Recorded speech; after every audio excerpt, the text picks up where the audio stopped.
Hello, everybody, and welcome to another episode of Toonkind at 12 FPS. This is Costume Call.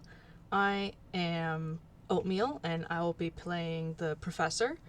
And I have a lovely friend with me. Hello, I am said lovely friend. I am Gale, otherwise known as Whirlwind Gale, and I am here to be playing one Yuura audience, who is also here. Yay! I Thank you, almost. Oatmeal, for picking me up for this today. Yay! Yeah, absolutely. I almost stumbled over my words there and said, like, my real last name. Oh my goodness. I was like, no! Don't dox yourself over Toonkind. Good lord. No. um, but, yeah, No, so, your real last name is Oatmeal. It always has been, always will be. yeah, I think you're right. Um, so today we've got probably Yura coming over to the ellipsis, because he and the professor have probably been either messaging or like talked about it the last time they met up. That Yura's been helping out at a local theater, uh, Mhm. and they could use some costumes because their budget is not big. Yeah, like I can totally imagine, like maybe like the last time Professor came over, Yuta was just like laying in bed with his heels up on the wall, squinting at a bunch of different, pocket mirror screens, like trying to figure out how to balance creative vision with very limited budget, Yeah. and then just like idly complaining about just, do you have any idea how hard it is to find such and such type of costume with this amount of money for people with this size Mm, in thrift stores? yeah. Like, there's a lot of stuff. There's a ton of stuff you can get from thrift stores, but if your setting is like, uh, Old timey in any fashion. pre-industrial era, yeah, like 1910s or something, you're mostly shit out of luck. Yeah, just sitting there like, "Ugh, I could make it all myself, but that would be so much time. Mm-hmm. It would be such a time sink." Absolutely. So, the professor offers his stuff from his wardrobe because there's a lot, and he doesn't need all of it. Like, there's some stuff he's he's keeping, but like, there's Mhm. plenty that can afford to go. Helping Professor do spring cleaning on his closet. Uh, he has some hoarding tendencies.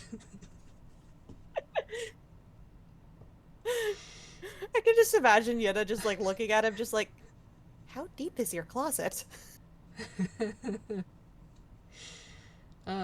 It's like walking into Narnia, but it just continues to be racks and racks of clothes. A whole kingdom of clothes.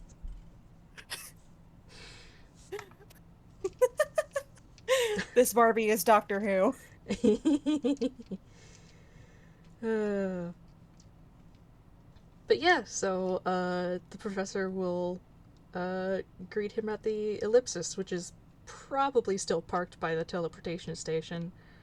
Uh, Mhm. that's where it's been lately. Yeah. Which it's really funny to park the ellipsis specifically next to a teleportation station. Yeah, yeah. Like, wow, girly, you really just gotta go and show the poor place up like that, huh?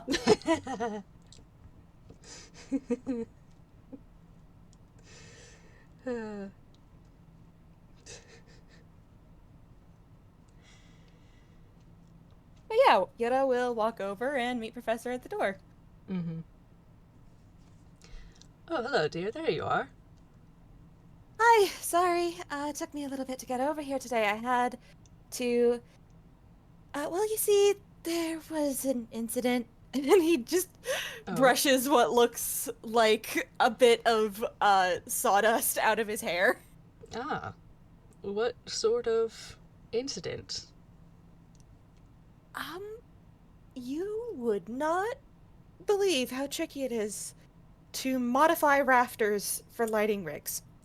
Ooh. Hmm. No, And I that's. was very lucky that some of our people on hand had featherfall. Oh, yeah. That does sound like it would be modifying them for lights, huh? That's, Now, Yeah, usually you prefer to have a place that's built for that from the start. well, it is, but the issue is that the lighting rig that they wanted to incorporate for this performance is Mm. a fair bit bigger. So we needed to Mm. build out a bit more. And he kind of like gestures loosely with his hands because he knows what he's thinking of, but he doesn't know the words. Mm-hmm. Yeah, sure. Like he's thinking of like, oh, we needed to build like a catwalk platform up there so that we could go back and forth to handle the lights. Mm-hmm. Think kind of like what the have you ever played Psychonauts? I've seen some of the gameplay. Okay, have you ever seen the fight with the critic in Glorious Theater? I think so, yeah. Where you're like running back and forth along a catwalk that kind of goes around the outer edge of the theater, and there's Yeah. a bunch of lights set up around different stations. Yeah. Yeah, as Yuura is Oh. talking, some of the, kind of ambient magic that lingers around him condenses into sort of a glowy blueprint of what they were doing. Hmm. And kind of shows what happened where Yuta was trying to put down some of the, more solid flooring on that. Mm-hmm. Uh, but whoever had done the actual structure underneath had not nailed it into place properly, Oh. so it gave out and Oh. just lump. Oh, man. Yeah, it's very fortunate that somebody had Featherfall. Yeah, that was lucky. Hmm. But we got it set up in the end. Well, that's good. Yep, next we just gotta move those big ass lights all the way up there. Hmm. I'm not focusing on that right now. I'm not a lighting guy. Maybe somebody has levitate. That might be helpful. That might help a bit. Yeah, we'll have to see if we. I mean, I know Carlos knows a wizard. Hmm. I don't know if said wizard knows levitate. Hmm. It is a common one, It is. but no, can't be sure. Yeah. Hmm. If only I could figure out what the ins and outs of using mirror magic were here. I could figure out how to use a oh, how would you pronounce it? He kind of mutters something under his breath, and the professor doesn't know Sylvan, right? Nuh-uh. Yeah, no. So what he's saying is the Sylvan word for something like air or lift or wind. Hmm. Uh, but, obviously it doesn't come through that way. Mm-hmm. And he just kind of eventually decides to summarize it with the one that makes things go up. Hmm. All right. But that one doesn't seem to work here. Hmm. The laws of gravity are very stubborn. Ah. Hmm. Well, they do provide a lot Right. of comedic potential. Yes. It's made things with my new project over at the gazebo very difficult, but that's its own thing. Anyway, costumes. Yes, absolutely. Come over here. Um, he'll lead the way through the ellipsis. And you don't have to go far because it's kind of part of um, the wardrobe is kind of part of the front area, the front collection of rooms that kind of Mm-hmm. have like bedrooms and sort of domestic areas like the kitchen and such. Mm-hmm. I think on like the way through, the initial console area, we'll just like pause to wave to Miss Ellipsis. Mm-hmm. There's a hum under his feet. And he doesn't get startled this time because he's expecting it. Eee. But yeah, he just pauses to give her a little wave and then continues following the professor. Nice. Um, they come across, what does it look like today?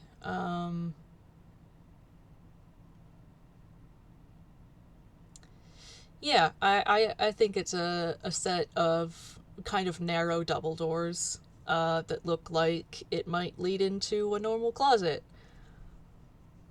Um, but when the professor swings them open, um, there's. It's like you've walked into a department store.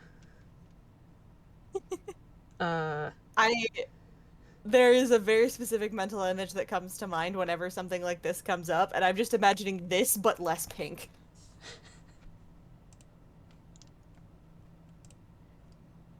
yeah, you're not wrong. You're not wrong.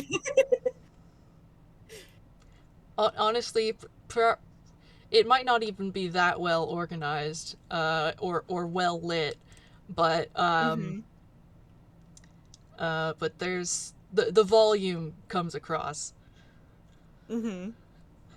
Yeah. For those of y'all who are just listening later, uh I have sent uh one screenshot and now I am sending a second from the Barbie Dreamhouse animated series of Barbie's Closet.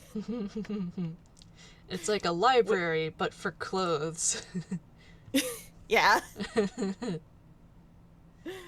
just utterly massive wall-to-wall clothes. Yeah. Yep. Yep. Nope, that's right. And there is on one side um, a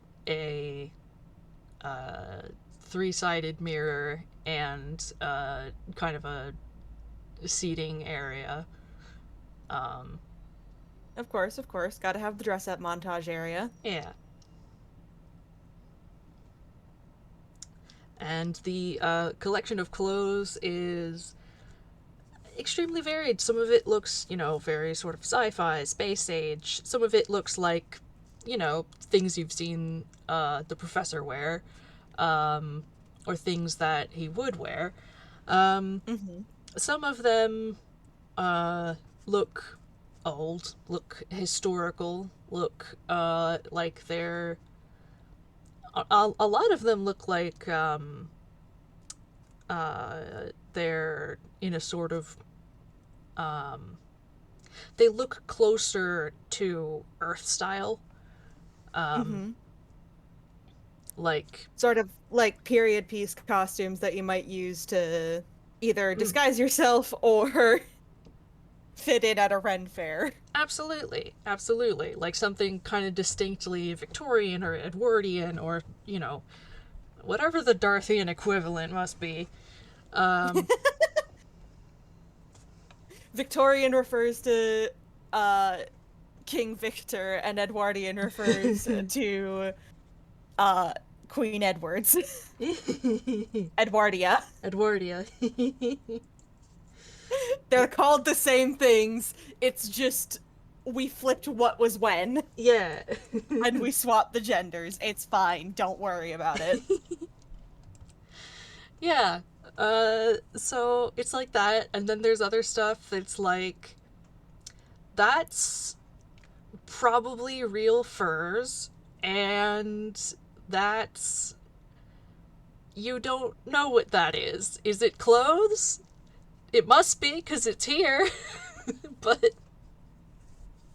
I'm just imagining some of those like digital dresses that people come mm, up with the like wacky ass avant-garde designs. yeah, or Uh, like some of the sort of bizarre stuff, or like probably a few items that are like kind of Lady Gaga, like Professor does weird. not have a meat dress, He please. does not have a meat dress. I'm just imagining stuff like this. Oh yeah, kind of not maybe cyberpunk exactly, but like certainly cyber something. They're very few. Yeah, like those are. Yeah, you've got a futuristic thing going on. Mm-hmm. Like that first one, which has like neon straps and like it looks like The big someone's. fucking power button symbol on the front. Yeah, yeah, around a not exactly a poncho that basically looks like you wrapped a like a gymnasium mat around your shoulders. Yeah. And then on the far end, you've got the orange suit, except the pants are fucking huge, and then it's got backpack straps on it for some ungodly reason. Yeah, maybe for their jetpack or something. uh yeah, And stuff like that. Yoda just looks around at all of this and is just like, "You were not kidding. Mm-mm. Nope. How do you even get all this stuff?" Some of it I buy, some of it is gifts, some of it mm, some of it's left over from guests. Your guests must have an interesting taste in fashion. Some of them do, I'm not even sure of, like, the practicalities of some of these. but not all clothing is practical. Uh, True. some of these are more formal wear or else very specified. Abstract art pieces in clothes form. Yes. You know what? Fair enough. Can't argue that. If you're going to infiltrate a fashion show, you've got to blend in. And when infiltrating a fashion show, the best way to blend in is to stand out, of course. Of course.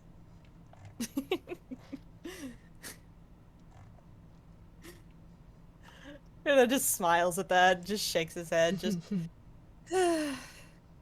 I can't tell if my friend Vil would have had a field day in here or an aneurysm.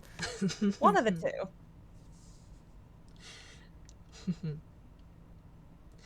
Also got a variety of sizes and some. Well, there's a few that are magical that will automatically resize. The majority of them are mundane, um, and there are a few with sort of different sort of accommodations built in. Like, let's see, I was looking at this when I was talking with Sleeper. He goes and finds like a dress that has like holes built in the back that like it looks like weird cutouts, but then it's like no, that's where wings would be. Mm-hmm. So things like this. I think there's a four-armed sweater around here somewhere. Huh. Wild. Mm-hmm. Makes sense. Certainly. I certainly know who I'm going to if I ever get a surprise event sprung boarded on me again.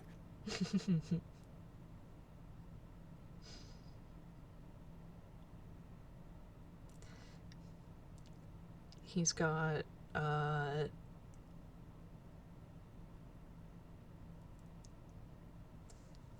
let me think.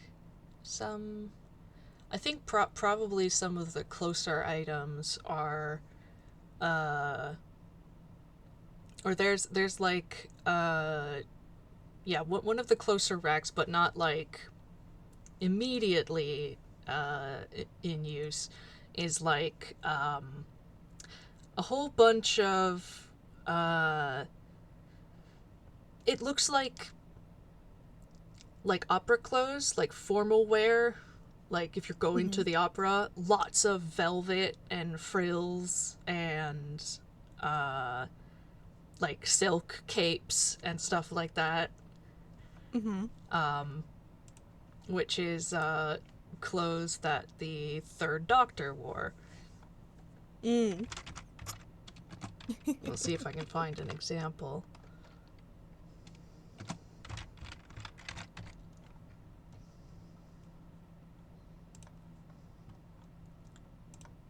Do, do, do, do, do, do. I'm so sorry. He's not gonna say this because, obviously he hasn't done the whole reveal of, oh yeah, everybody I know, I technically know more about them than they've ever told me Mm-hmm. because, haha, I know your source material. Mm-hmm. Uh, but his immediate thought is just, oh, right. The one before this was your goth phase. Mm-hmm. uh. I think instead of, saying that outright, he just like looks at some of this stuff and is just, very orchestra director chic. Mm. Yeah, he sort of makes a face. Uh, yes, I didn't have, up until a little more recently, I didn't have a very good sense of fashion.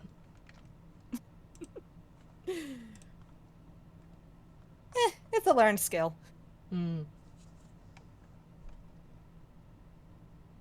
Besides, fashion is immaterial. Style is what matters. Hmm. You have a point. Well, I have many.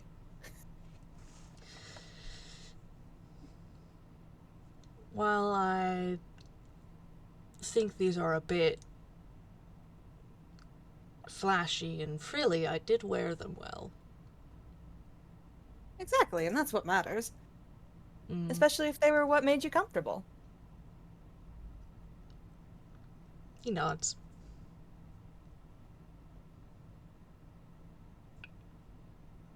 Well, All right.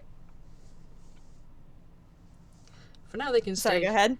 For now they can stay here. And I'll just keep a few pieces in case I need to dress up as a duke or something. Rich Always good to have some. philanthropist. Always good to have something on hand to infiltrate the upper crust. Mm-hmm. Anyhow, to business? Yes. All right. So, it looks like the stuff closer to your entrance here is a little bit more modern. And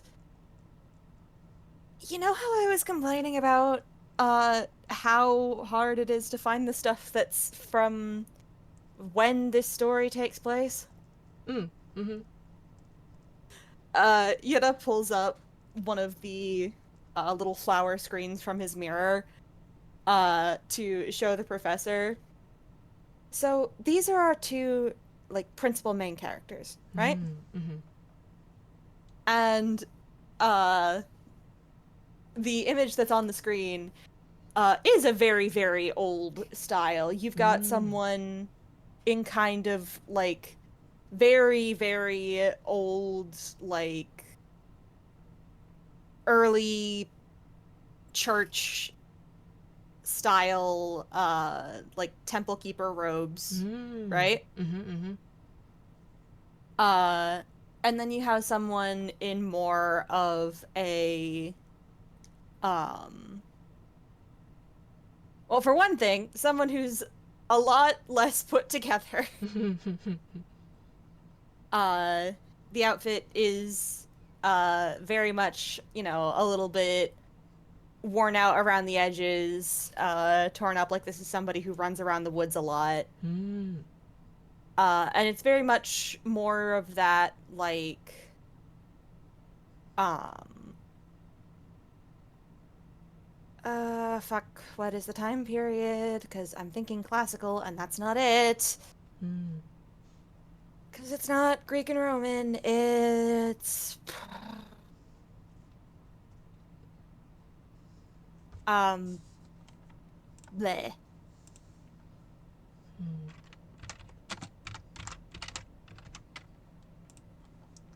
See see. After classical is. Let me see. It's like basically something that would have been around at the same time as the other person's look, with like the very, very early, Christianity or Catholicism church type outfit. But from More. somebody who is very distinctly not that. More like Middle Ages stuff. Yeah, yeah, I that. know that's a long chunk of time, but yeah, sort of Yeah, medieval, pre-Renaissance. yeah, Okay, okay. But more like this person is like a peasant or something. They're not yeah. part of the Not church. some not somebody who's very like high station. Mm-hmm. With one funny notable exception. Mm. Both characters actually have some kind of sparkly little necklace. Oh. The temple keeper has sort of a sapphire necklace, and then the that is like very fancy and put together, and then Mm. the forest looking character has a bright green gemstone that's kind of held together with a bit of macrame string. Mm. Cool. Oh, Yetta yes. kind of explains a little bit of the context behind it of just yeah, we're doing kind of a think Romeo and Juliet, but instead of the warring houses being just, warring houses, Mm. it's um a monotheistic religion versus a pagan remnant. Mm-hmm. Hmm. Yes. I think he starts to walk with purpose down the rows uh, and turns down one of them. Um, We'll follow after. mhm. There is a rack or two of kind of old. Uh, it's like a mixture of like uh, sort of church garments and like sort of related social stations um, Mhm. for the time period. Um, but a lot of them are like, you know, robes or tunics or, uh, sort of very simple outfits. You know, you got uh, the various sort of sashes and uh, headwear and other accoutrements. Mhm. Oh yeah, this is definitely the right kind of vibes. Mm-hmm. As for the other, that's going to be a little more difficult. Actually, hmm, no, maybe not. Hmm? Um, he thinks for a second and uh, starts off less sure in a direction, um, and uh, actually goes pretty far into this place to seemingly a less used area. Things are like, towards the front, like they're spaced apart for easy access. These are more like set close together, like it's storage. It's not especially convenient to go in and look at this stuff. But uh, there are a few um, items hung up that are kind of uh, like simple, and some of them are like tattered or dirty or stained. Um, I don't tend to keep a lot of these, but sometimes it's useful to have them on hand. Um, I think a good few of these are linen. Um, so that would suit the period. The good thing about it is, historical fantasy more than it is strictly historical, so Mm-hmm. need arises, things can be. Nothing has to be perfectly internally consistent, and these are definitely the right energy. Mm-hmm. Hmm. Let's see. Oh, here's a tunic that's been sort of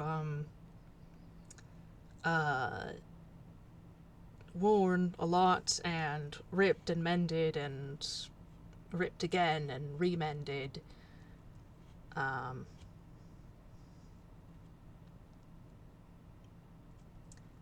it's the person who left it was very fond of it and didn't want to let it go and change into something else.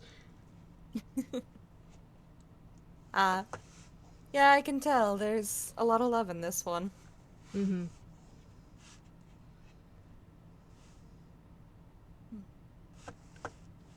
He does kind of pause for a second and then um takes out another one of the screens and sort of uh not exactly sets it on the ground so much as like turns it flat and then sends it down towards the floor, which Mm.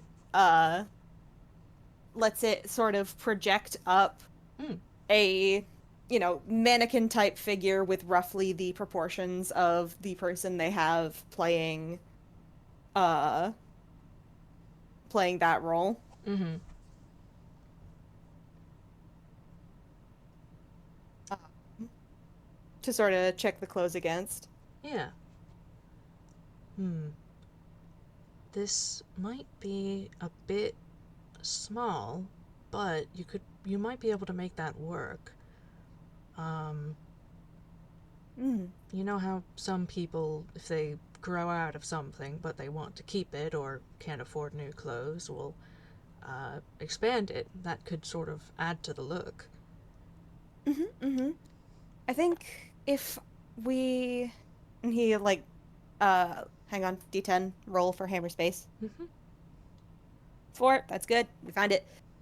He pulls like a length of a similar sort of linen cloth out of his hammer space. Don't worry about where he got it.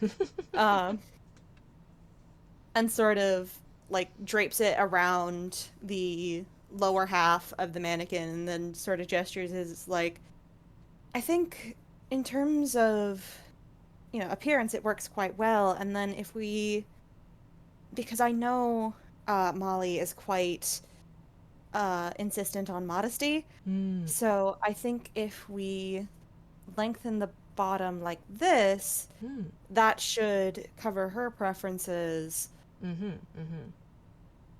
while also keeping the eye drawn to um, the main article, which, works well. I would have to distress this fabric a little bit, but that's easy enough. Mm-hmm. Coffee stains and a bit of work with a flamethrower ought to do it. Yes, that sounds like a good Although idea. I don't know where I'd find a flamethrower, so I might have to just settle for candles. Hmm. That'd be a lot of candles, though. I think I have a blowtorch in the kitchen.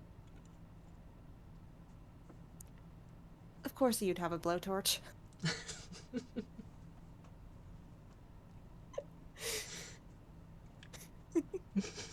Like, it's said entirely without malice. It's just this Yeah. moment of just staring at him and just, yeah, of course you would.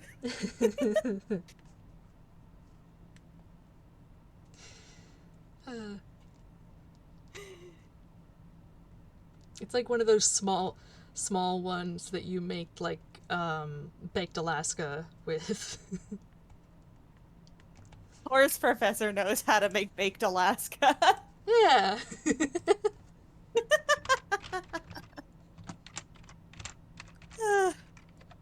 Oatmeal, I love your man. He is so silly. Yeah, when I had baked Alaska, like they came over to the table and lit the thing on fire. It was very amusing. Fire is entertaining. Yeah, absolutely. It's a lot of the appeal of hibachi restaurants, I think. Yes, having been to one, yeah, very Mm-hmm. much so. Um, Yoda does like pull a couple props out of his hammer space with like a woven sort of it looks like a real flower crown, and then you Mm. look at very closely at it. No, that is just very well painted paper. Ooh, very nice. Fabric flowers get really expensive and they don't look very realistic, even from far away. But if you know how the flowers are supposed to look, you can do it with paper very convincingly. Hmm, I think the paper remembers that it used to be plants, and so if you try and make it into plants, it does it very well. perhaps so. Well, I'll say this is a very good example. Thank you. Made it myself. Mm-hmm. Hmm. Yes, these all go together quite well. I don't have the necklaces with me. I left those at the theater because Mm. if those get broken, we are fucked. Uh, Like, obviously, we couldn't afford, real gemstones, mm. so we had to make them out of glass. You have no idea how hard it is to get custom tinted glass. Ah. Hmm. Would you, want some backups? Do you have backups? Um, I have some actual jewelry, but I also have a decent collection of costume jewelry.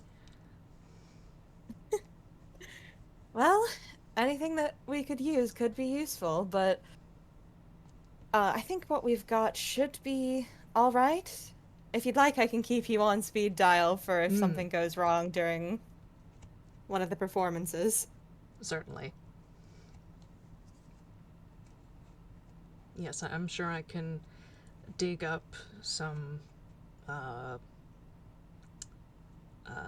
blue and green gems. Yeah. We decided on blue and green because blue is sort of celestial and the sky and Mm. water, pure, clean things, and then green is, of course, associated with the natural and the growing and the, living Mm. world. Mm-hmm. But they aren't directly conflicting, like if we had made one of them blue and another one of them orange. Mm-hmm. Hmm. Although blue and orange do go together quite well.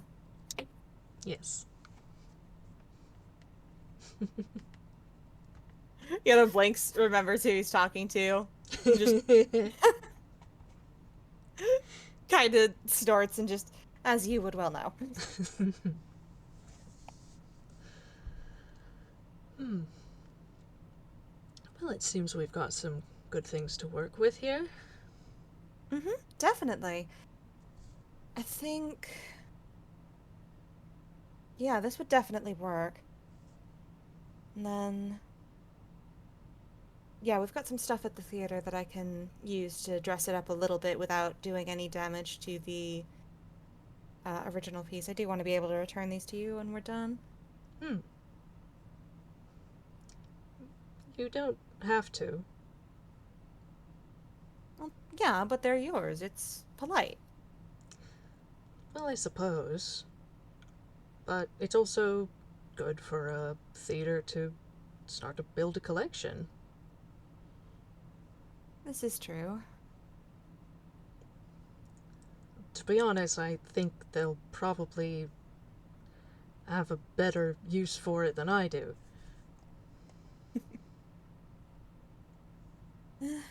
Well, we do take a lot of original performances, so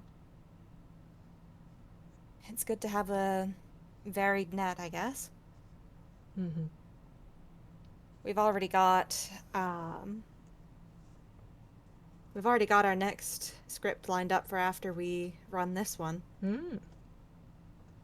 Another tragedy. I honestly, it's no wonder they're so frequent flyers with their local detectives. They keep pulling tragedies. This wouldn't Yes. happen if you people were a little more lighthearted. Just a smidge, you know. Doesn't have to be all comedies, but maybe we can lay off the constant death and murder. You're inviting trouble at this point. Hmm. Got a few emo theater kids there. Oh, yes, very much so. It's funny. The next one we've got coming up reminds me a bit of a game that I played once when I was younger. Hmm. Hmm. Which, appropriately enough, it does start in the theater.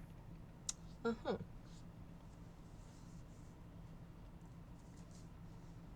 What sort of game?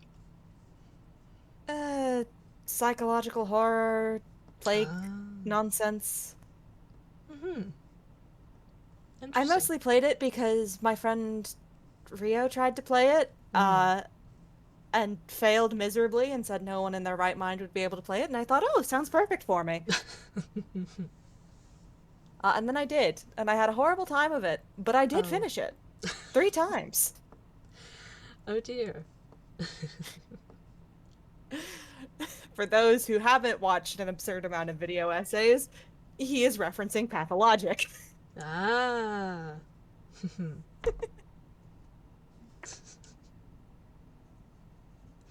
Well, that sounds like if the script is anything like that, it does sound like it would be very interesting.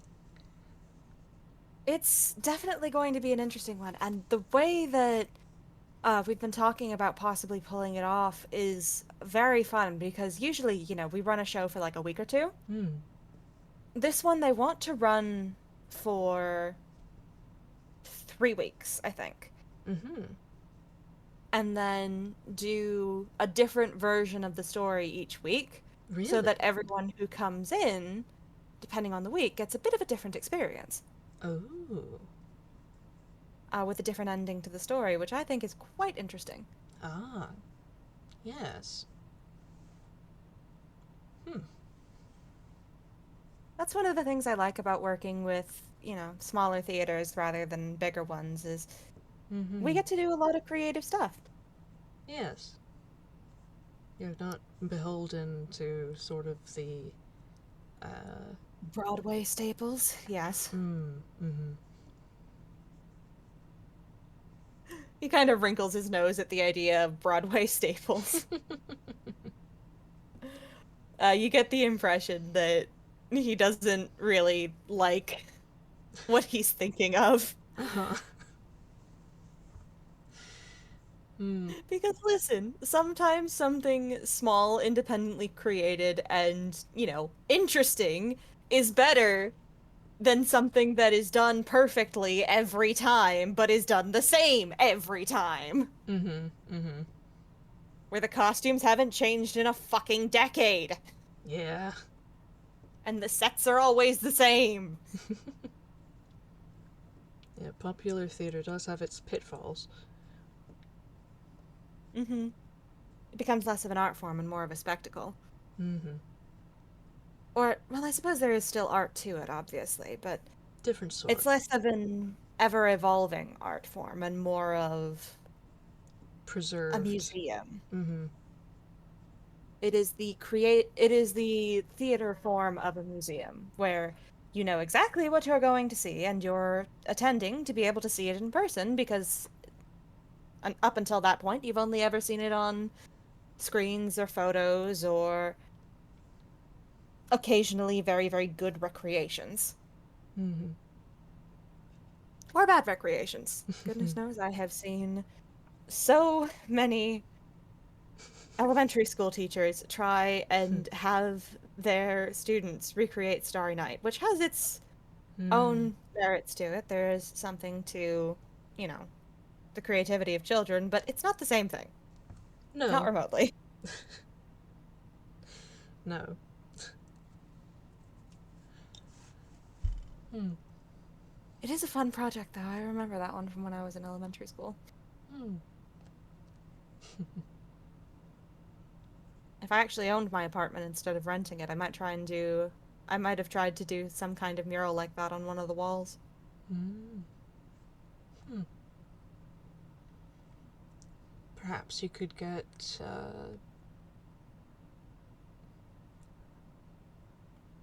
I don't know, very large canvas. Very, very, very big canvas. I might put something up like that on the back wall of the stage I'm building in the Hmm. clearing. Mm-hmm.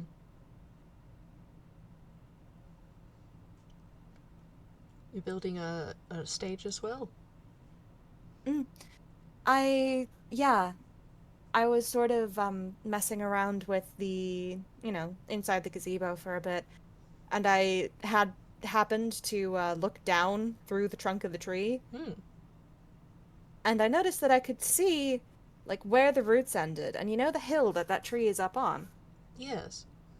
The roots don't go all the way through it. Huh. And they're more heavily, concentrated towards one side than the other. Hmm. So what I've been working on is sort of hollowing out the back of the hill while still, Oh. using supports and struts and whatnot to keep it Hmm. stable so nothing goes collapsing into the earth. Right. To make a sort of outdoor amphitheater. Ooh. That sounds very nice.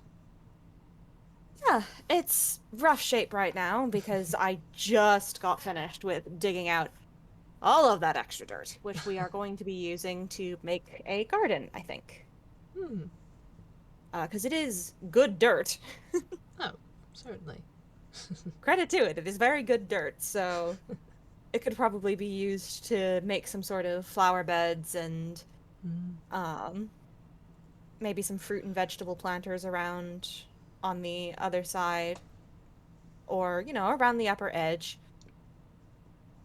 Um, the next step is sort of smoothing things out, building up the stage proper, and then seeing about seating. What I'd like to do is be able to set up little like benches with little tables in front of them Hmm.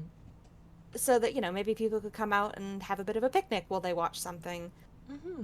But um as of right now, it's just he kind of makes, a stepped gesture with his hand. Lots of dirt.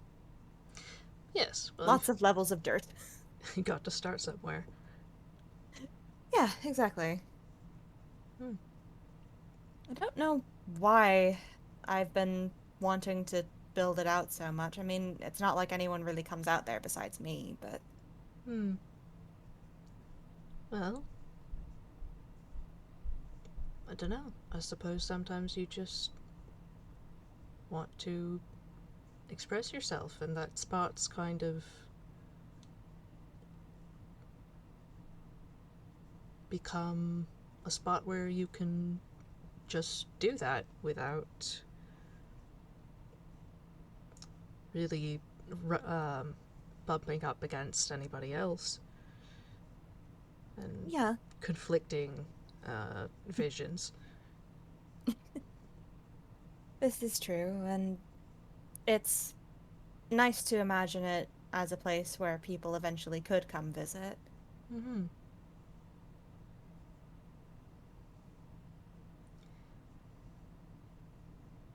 It sounds like you've been keeping busy. Uh, Doing my best. Things have been slow at the office lately, and he kind of Hmm. reaches over to one of the, clothes racks and knocks on wood. Right. Not not too many wild cases. Um, and I've been keeping up with that, and organization has things going much smoother in terms of keeping paperwork organized, so I don't spend as much time as work at work as I used to. Mm-hmm. which is why I picked up with the theater in the first place, but they keep uh sending me out because apparently I get too absorbed in my work, and then I pass an entire day, Oh, and I'll be still working when everybody leaves for the night, and they'll come back and find me still there in the morning. oh, dear. Yeah, they don't like it when I do that. Well, they don't dislike it, but people tend to worry over me. Right. I don't know. I just don't like sitting still. I get that.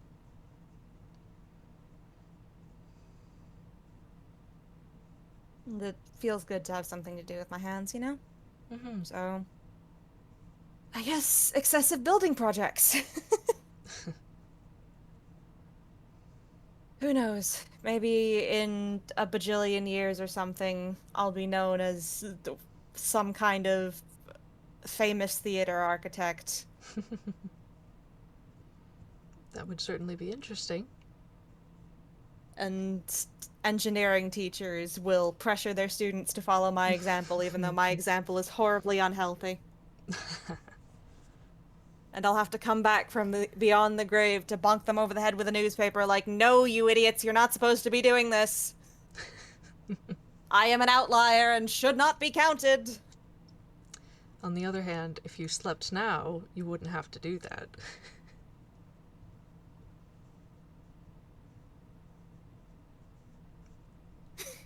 Well, I'm sure I'll die eventually. I don't think I'll see a bajillion years from now.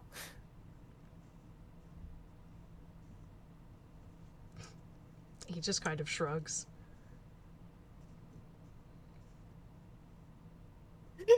Yeah, that just kind of snorts and gives him a raised eyebrow, like, what? You know something I don't? No, only that uh, apparently the upper limit of a toon's age is mostly unknown, and you're also not 100% toon, and Fae tend to live a long time. You know, I think I'm not gonna think about that. That's alright. Yeah, that just does like the exaggerated full body shudder of just, ugh.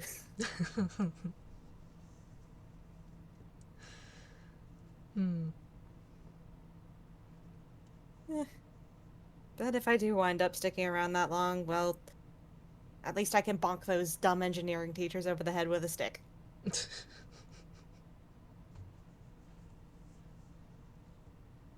Again, you can avoid that issue by simply remembering to give yourself rest in the present. I try. It's not my fault that I lose track of time. Hmm. When something is interesting, it's hard to remember when you got started and when you didn't. Hmm. I'm sure you can use that little device to set alarms. Well, maybe. It just outs. He ruffles his hair. Ah!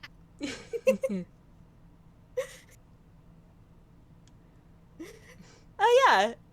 I don't the professor would have I don't know if the professor would have seen the fact that Yoda's got a new haircut recently.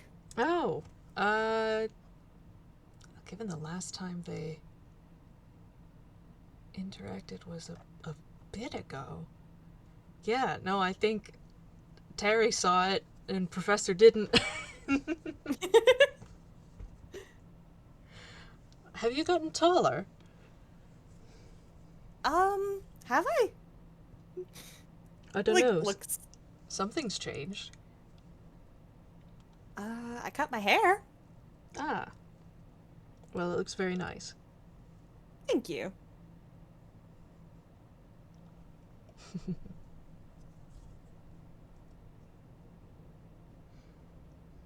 Have you been Oh, alright, I'm dear?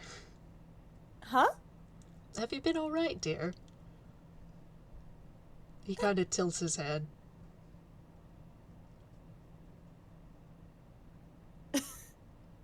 Yuura just kind of blinks and just shrugs.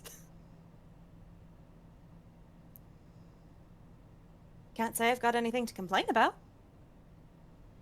Nothing at all. Not that I can think of.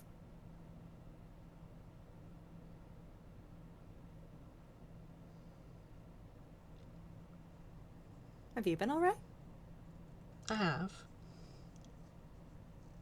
Well, that's good. Oh, I met a friend of yours. Oh, did you? Yes, Mr. No, Harry is the other one. Terry. He found his way out to the gazebo. Got a bit lost. Ah. Oh, okay. That's... He said something about,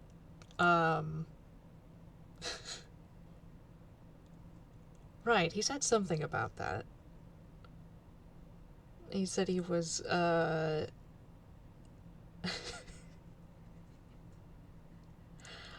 he said he was a bit taken aback by your appearance, but he tried to be polite.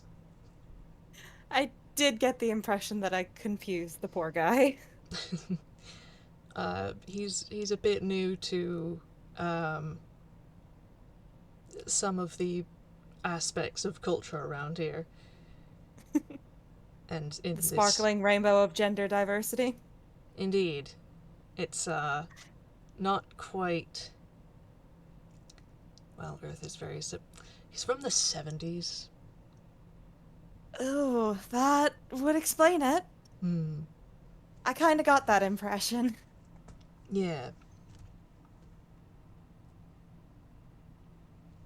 Hope I didn't rattle his brain too much. No, thankfully, Tome and I talked to him about it, probably not very long before then.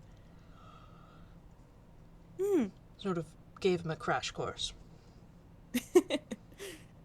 Crash course in how not to be a jerk. Exactly. Well, good on you for that. I must say, he was very polite. Good. First person I've met so far who was able to completely handle the berry juice. Really? Yep. Oh. I'm impressed. I am too, honestly. That batch was still a bit strong. It knocked the wind out of me a little bit. Oh. We're working on it. It's a work in progress. Someday, we will figure out the right dilution. Eventually. Well, he's hardier than he looks.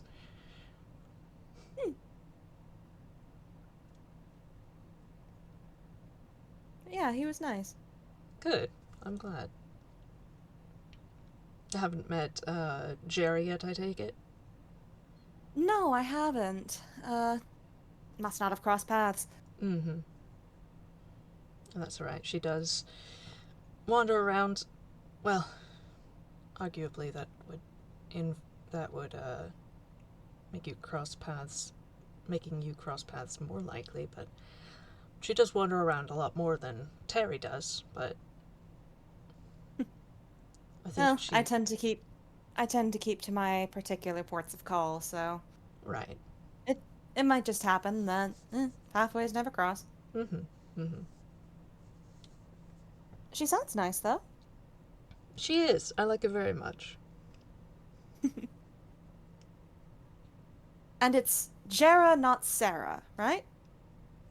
Yes. Why did you think it was Sarah?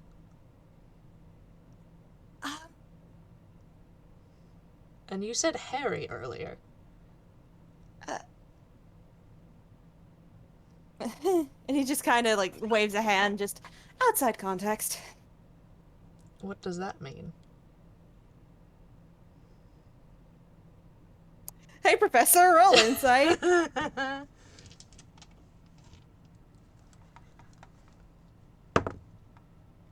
Alright, let's see here.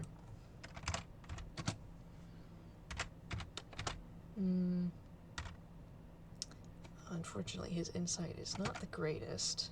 That's a 14. Okay, with a 14, I can give you something. Mm.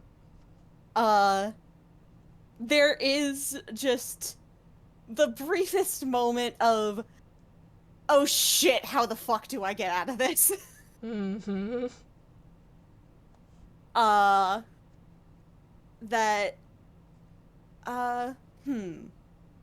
You know what? I will give you sort of a advantage on this one if you want to try putting it together. Not on insight, but try rolling history. Oh, yeah, I could do history. He has, like, made a lot of sort of odd comments over. Exactly. Yeah. Which is why, the history thing might. Mm. Yeah, let's see here. Your history modifier is. Yeah, okay. Pretty high. That's a 26. Okay. Yeah, so Professor, with your insight, you see that little flash of, oh shit, I said that out loud. Mm-hmm.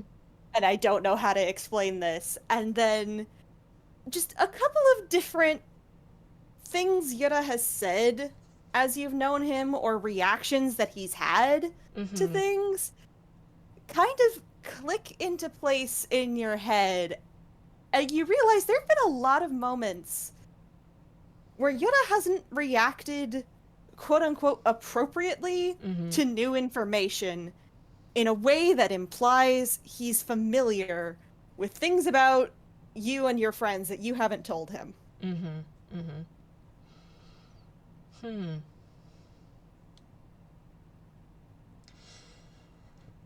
If you have some sort of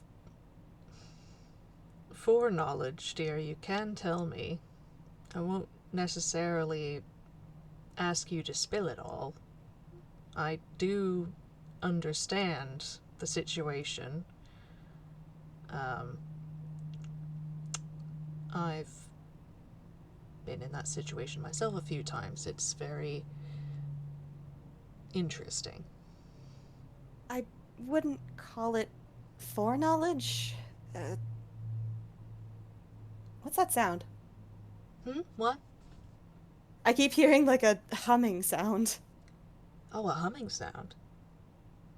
Yeah, Uh, like a wind over a pipe or something. It's gone now, but oh, there was an airplane just went by. oh, that's what I was hearing. Okay, my bad. Okay. Back in character. Yeah. Mask back on. Mm-hmm. I wouldn't call it foreknowledge. It's not exactly. Mm. Foreknowledge implies that I know what will happen. Hmm. It's more. More about how things are or how they have been. A different form of divination. And I don't Yes, necessarily mean in the magic sense. then yeah, kind of. Outside context, metatextual knowledge, it's not always Metatextual. accurate. Hmm. Hence the different names. Mm.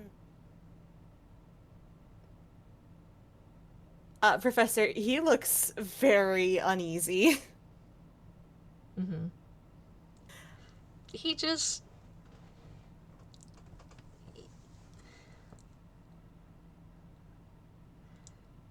He just looks like slightly bemused, but like slightly concerned. Um, uh, and gently puts a hand on his shoulder. Dear, you can tell me. I'm not going to be upset. It's not so much that I'm worried you're going to be upset, it's that I worry that you're not the only one I know things about. Oh, fuck. I said that out loud. Dear, I think I already figured that out. There's a lot of us, but it's not all of us, is it? No. There's. Mm,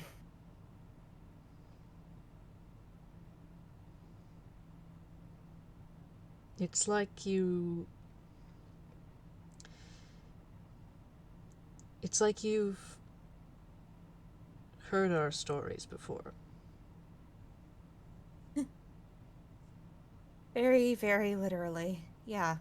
I.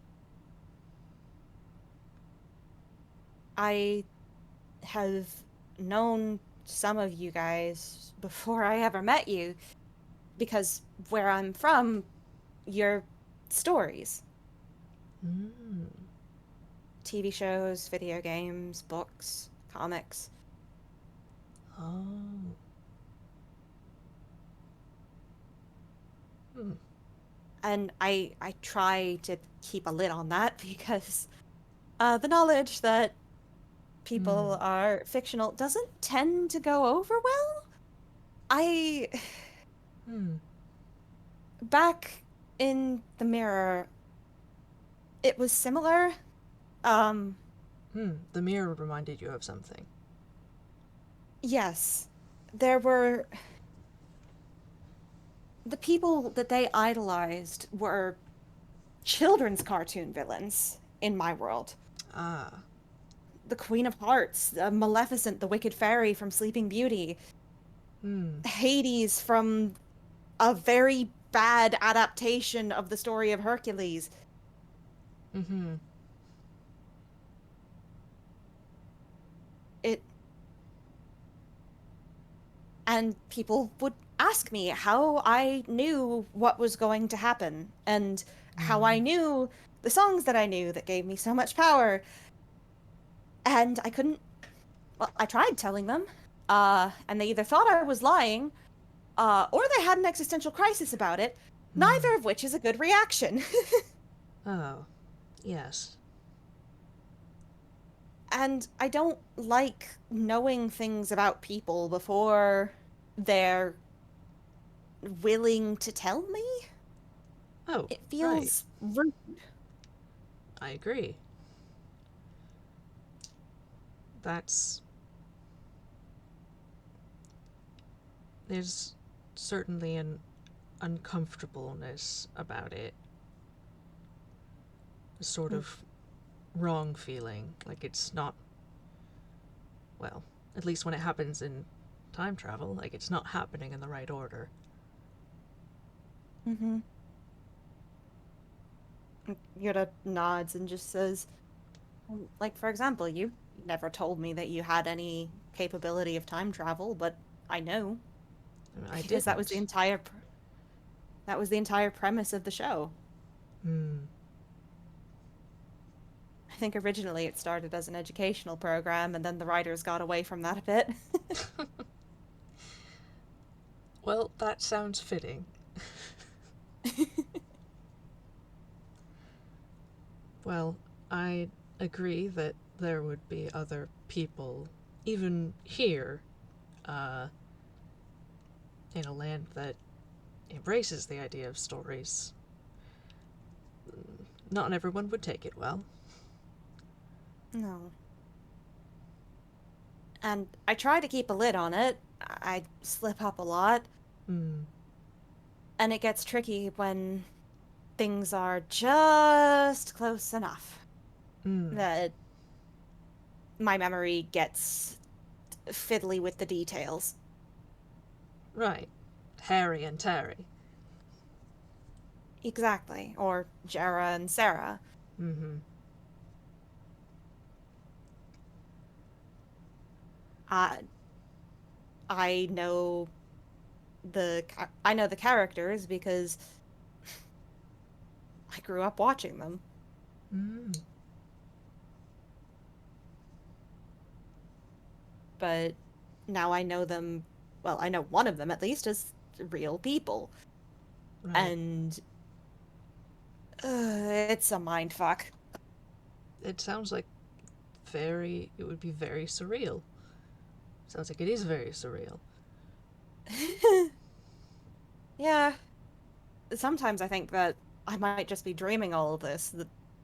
somewhere along the line, I got hit by a car and then went into a coma, and then all of this that's happened after is just my brain stitching together every little thing that I've liked over the years Hmm. into one big mess of a story to keep my brain active while I'm recovering or slowly dying. Right. But Well, you did get hit by a carriage, so exactly. Eh, but I try not to think about that too much yes, it can because be. that we try to avoid existential crises. Hmm. It can be difficult when there are challenges to your sense of reality. Hmm. I didn't. Mm.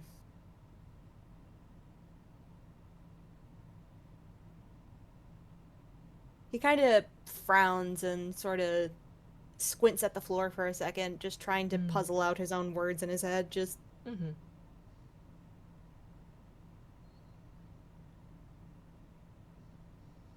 I don't like keeping secrets.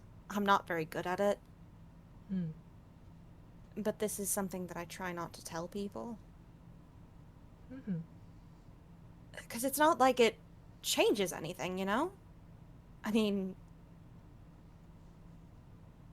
Right. things here are different enough that I have no guarantee of what has and has not actually happened. Right. I mean, If the stories aren't one to one, then then it's not like I could give a detailed description of what someone's future might hold, especially because none of these stories ever interacted with each other mm. in the format that I knew them, at the very least, not outside of transformative fan works, and even those were very rare. Hmm. Good crossovers are so hard to find.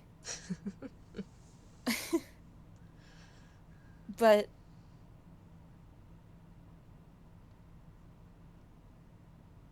I Well, worry sometimes. I, yes. I don't want people to be mad at me for knowing things about them that I haven't been told, Mm.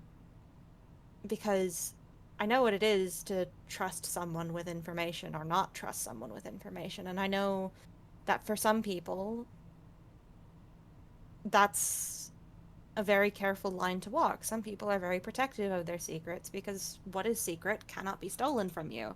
Mm. And yet here I am with a bunch of stolen information. Well, the way I see it, it's not your fault. You were given this information throughout your lifetime on Earth. It was just part of the world you lived in. Nobody uh, stole it from us or delivered it to you with any sort of purpose beyond uh, you being part of a target demographic, intended audiences and all that. But that's just the nature of storytelling. You didn't take this purposefully. No, of course not. But other people might not feel that way. Or they might feel uncomfortable around me if they don't know what I do and don't know. Hmm. And the tricky thing is, I can't tell people what I do and don't know, because how do I know that what I know isn't going to be either completely wrong or completely right? Mm-hmm. And then they try and prevent something that was crucial to their story, and then poof! Yeah. No, it's I'd, difficult. I'd rather not, bring down a hurricane. Yes. Well, I. Quite like Philstown. Don't don't want to send it into the ocean. Right. Well, I think you've, on your own, come up with the right thing to do. It's inconvenient and imperfect, but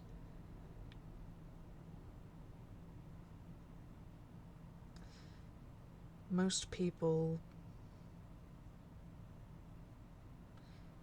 probably don't need to know and maybe shouldn't know that you know more than anyone from this world has any business knowing. But I think there are a few people who would understand, and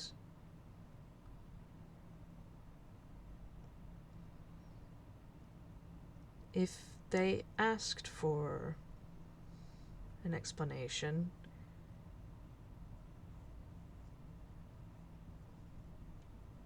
and didn't accept your attempts to kind of hand wave it, like uh, like I did,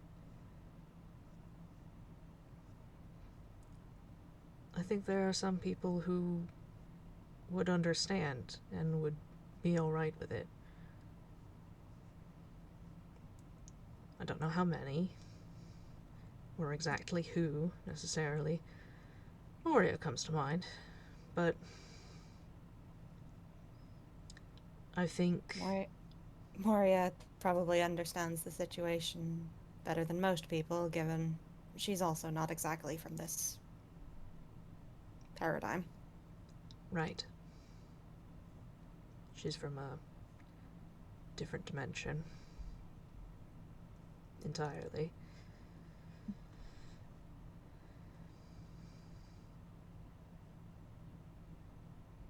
But I agree that you've been put in a very difficult situation, and I think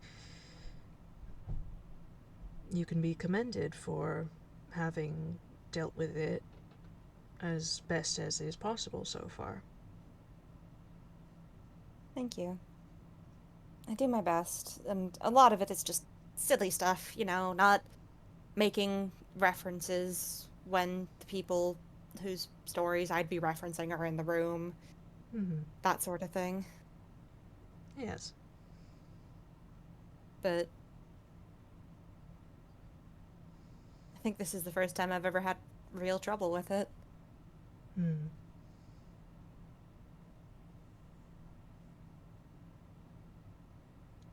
Well, Thank you for not being angry with me. you're welcome, dear. I'm. There's. As the way I see it, there's nothing to be angry about.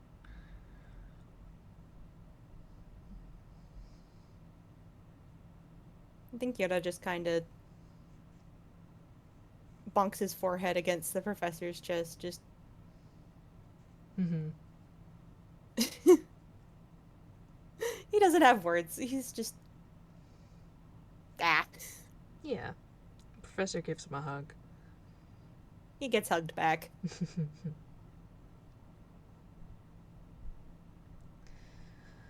I may be somewhat unique in uh, being able to understand, being able to empathize with sort of the position you've been put in.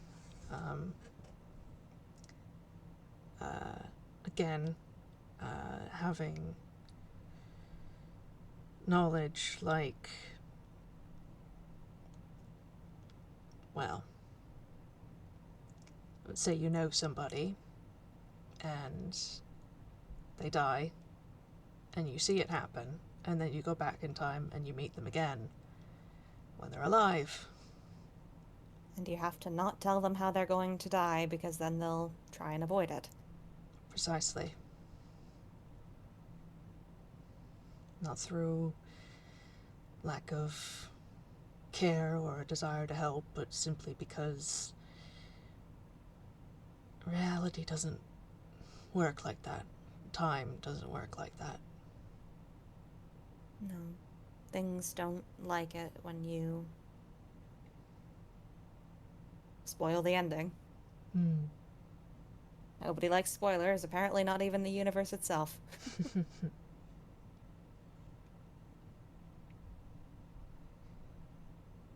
And there's some wiggle room sometimes. If you know. Maybe that's one good thing you could take from this. If you know somebody's at a point in their life where maybe in the story they were at a point in their character development where something very impactful happened. You can't tell them outright, but you could make an effort to be there for them in case it does happen. Here.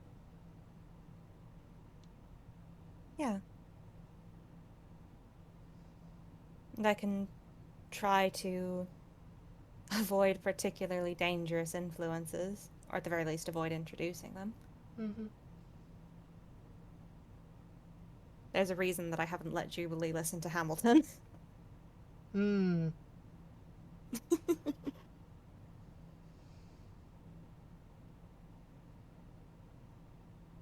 He kind of he thinks for a second, like he's trying to figure out what that means. Yeah, it just laughs.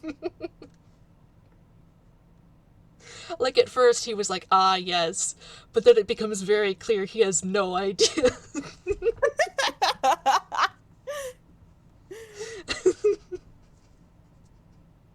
That just sets you off laughing. It just don't worry about it. Jubilee is one of the ones that I worry the least about because his story is so different from the version of him that I knew. Mm-hmm. I'm glad for it. That version of him, or that parallel, I guess, Mm. didn't end very well. Oh, But I quite like Jubilee. I like him I'm too. happy to have him around. Oh, yes. And I quite like the fact that he hasn't exploded. Or at least if he did, he came back. Oh, is that what he means when he keeps talking about how he died one time? Um,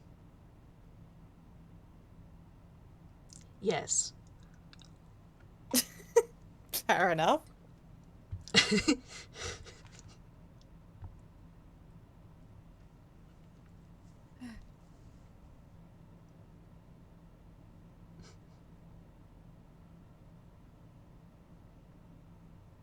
Thankfully, I don't tend to interact with, well, besides you, anyone whose story I knew too much personally. Hmm. I keep getting weird feelings around Tome, but that's its own mess. Hmm. It's this weird sense of deja vu, and then I can't ever connect it to anything. Uh, Maybe it's something you only saw once, or, Yeah, or he's only a bit like a story. Like, possibly. how you said Jubilee's different. Yeah. And I know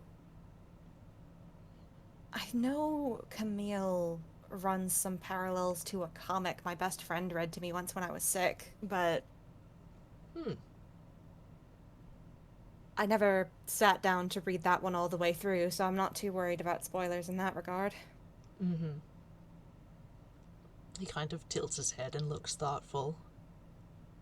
I suppose he could make a comic book character. Given how many murder cases he got involved in? It'd be a very long serial, wouldn't it? Incredibly, I think it was still going by the time that I left. And it had been around a while? Oh yes, very much so. Hmm. Hmm. Yeah, no, somehow that doesn't surprise me. No. Although it's funny, when Camille first met me, he accused me of being a cosplayer. What? Apparently, my metatextual knowledge does occasionally go both ways. Really? Did Apparently, there's a book series in this world that covers what happened in the mirror. no way? Apparently. Wow. He accused me of being a cosplayer because that was back when I was still wearing my school uniform. Wow. You know, Yeah. I've thought for a long time that there are some stories that sort of just reverberate along across reality, changing and shifting, but with some elements that stay the same. Um, Hmm. but it's not usually this overt.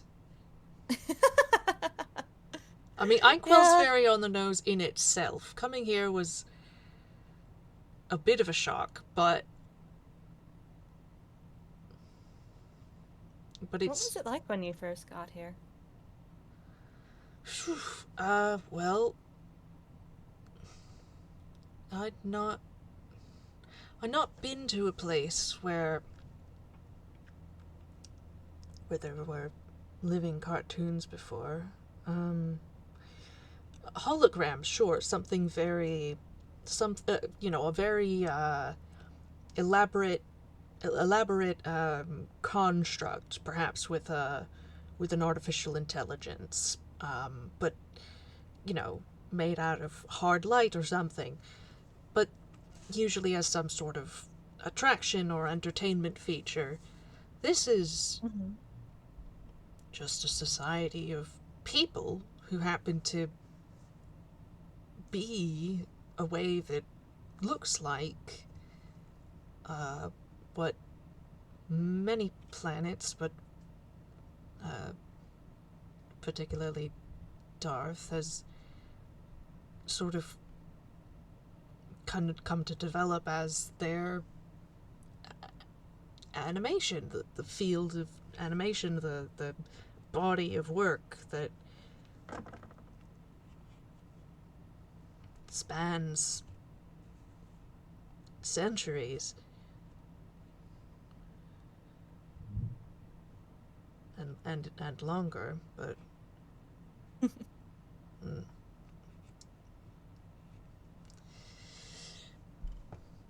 it was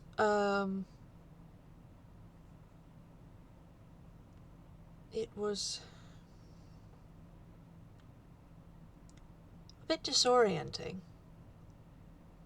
but but interesting. And well, I was very curious about how it all worked, how it all was, and I found it to be very nice, not just interesting, but I mean, this place has its troubles, just like any other. But if anything, that just sort of proves that it's A very real. kind world. Hmm. It's a very kind world. It is that.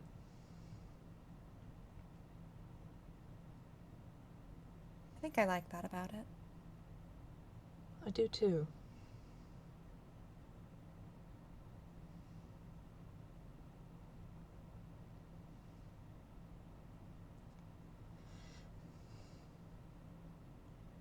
I don't think there are people here who specifically.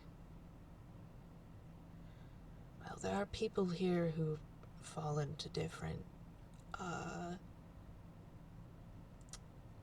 archetypes or character types or tropes, but that's just sort of the nature of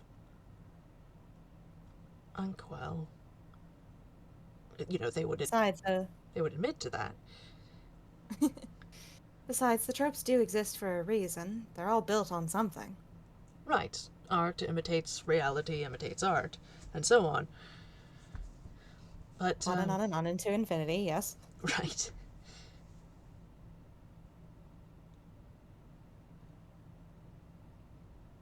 Where was I?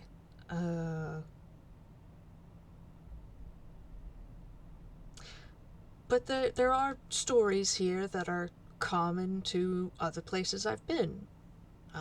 The sort of pieces of the sort of zeitgeist are similar, but not quite the same as pieces I've found elsewhere. The Mm. their Western films are strikingly similar to some live action Western films from Darth. I've The heard that. hmm, the reference of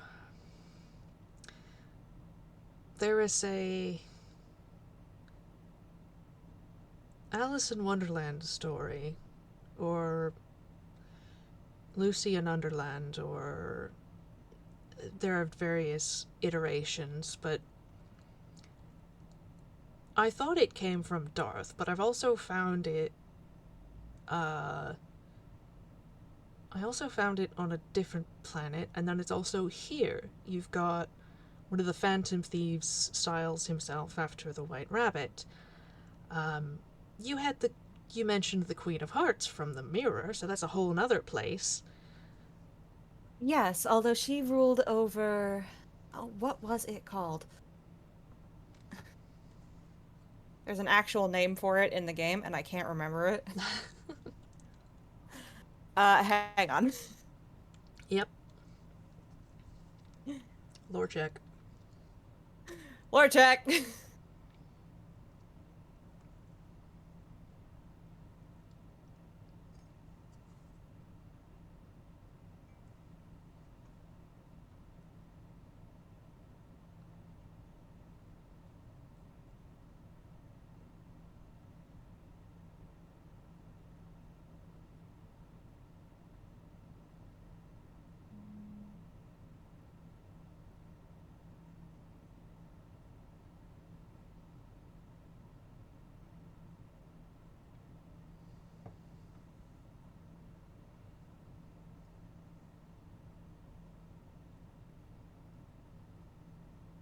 Goodness gracious.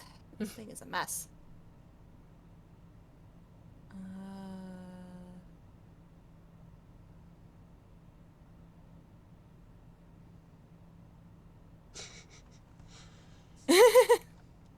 Sorry.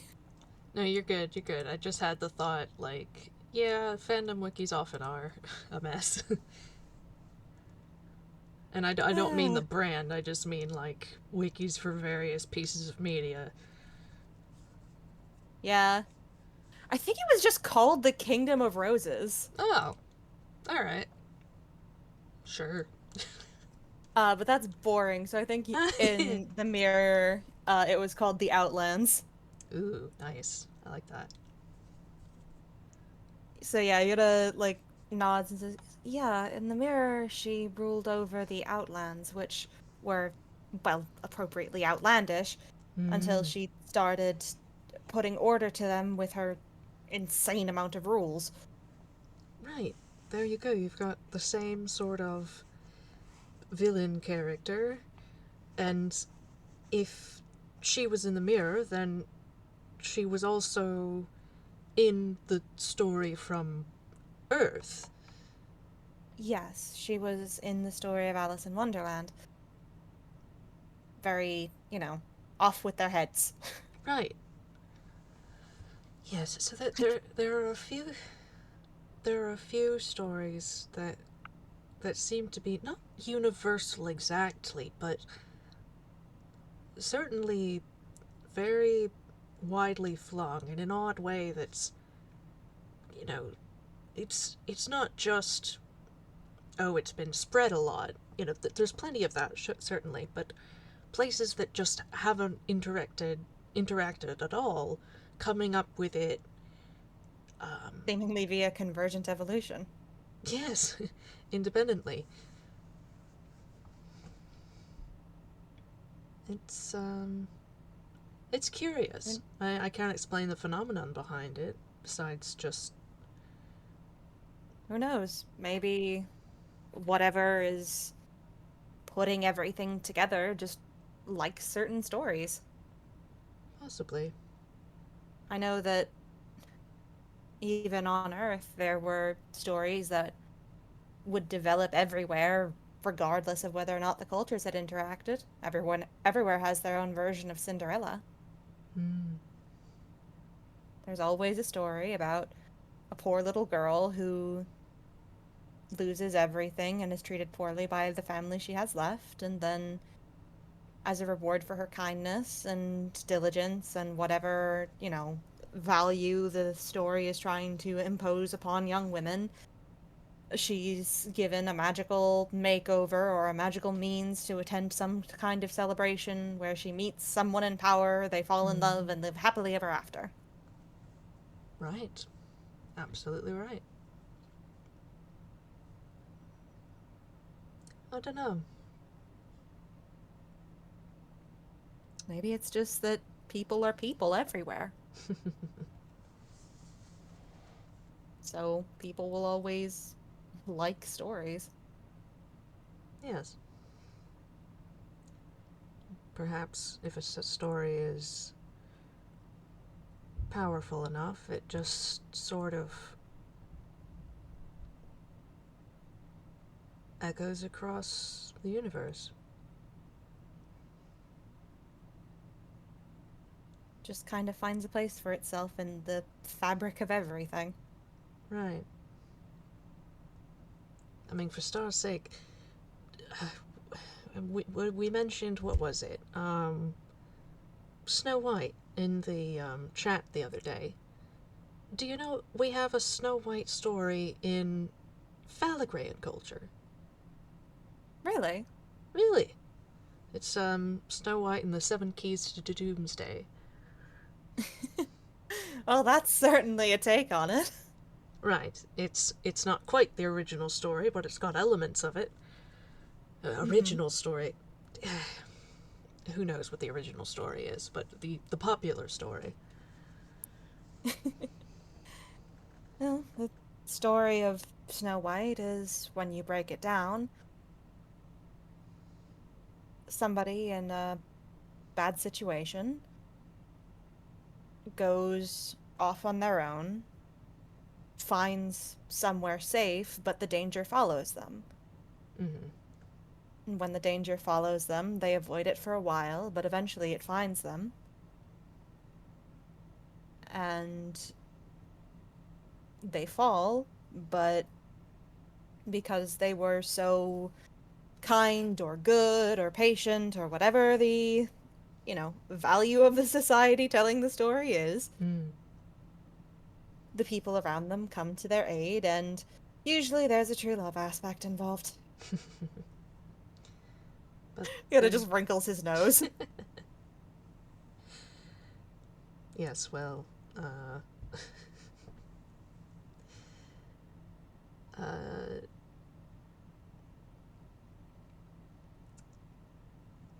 oh, my brain is sticking on a word. Uh,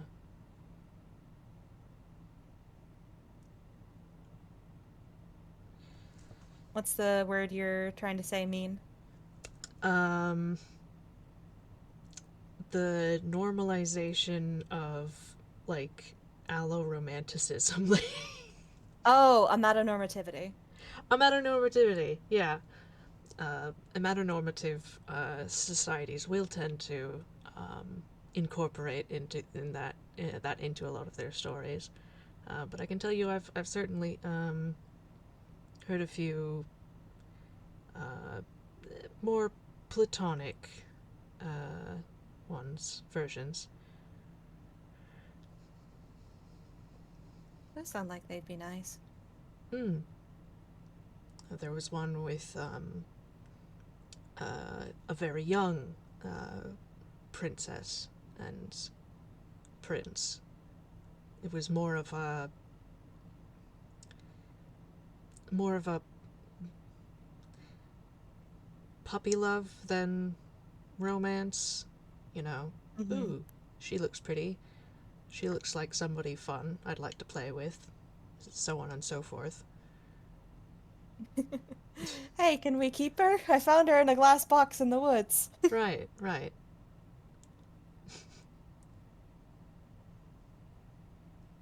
Which just must have been a hell of a day for whoever the young prince's handler was. Right.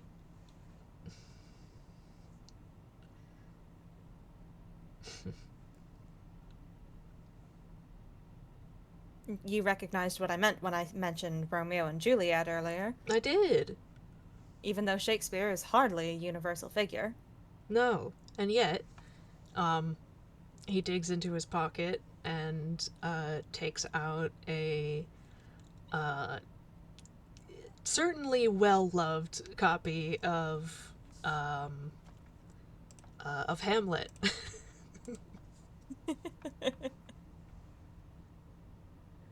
And the William Shakespeare, the author is, it's not William Shakespeare exactly, but it's like Shilliam Wakespeare or something. Billiam Snakespeare. Yeah, like I've got this from Darth, and then they've got a whole different famous bard playwright here in Inkwell. There will always be a bard with a silly name.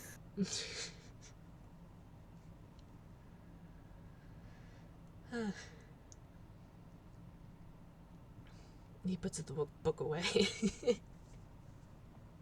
Hamlet a favorite of yours? Yes, it is. Not much point of me uh, keeping the book around. I've got the thing memorized front to back, but Well, I could say the same about The Princess Bride, but I still enjoy reading the book whenever I can get my hands on it. yes, you understand. That's one of the things that sucks about being here, though. So many of my favorite books haven't been written yet. Oh, So hmm. if I want to read them again, I'd have to write them myself. Oof, that is rough. Which, Although, how do you handle the idea of cross-universal plagiarism? Is it still plagiarism if the author lives in another dimension? um, generally speaking, no, unless you can trace it to, um, an actual supplanted person, which is sometimes the case. You get some uh, you get some mm, interesting results if artists are misplaced by, say, time travel. Just to pick a complete hypothetical. Hmm. Yeah, so not anything I would know about. Certainly not.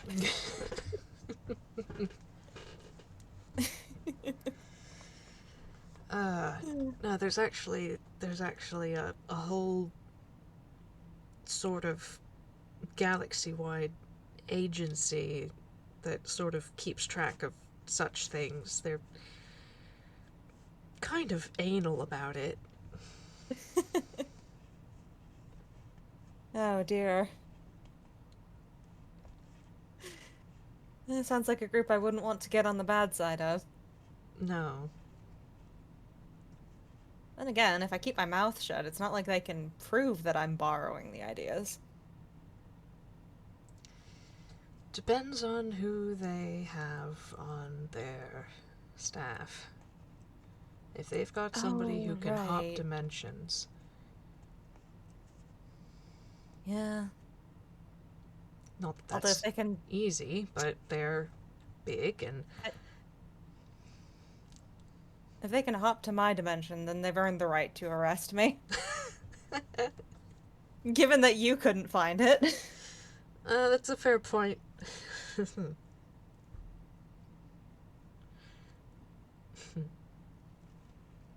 Given how many stories that I know from my world are just people's lives in this one, mm. I wonder if it's like impossible to find because it's somehow outside. Mm. Because we don't have magic, which seems to be fairly constant in this set of worlds and universes and whatnot. More or less. Those things are all fiction to us. Mm. So I wonder if where I'm from, wonder if Crowley managed to pull me from the audience.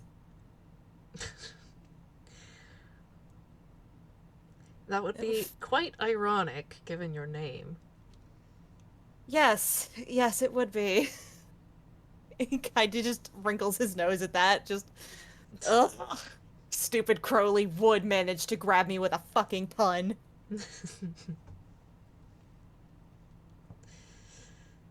Hmm. Ugh,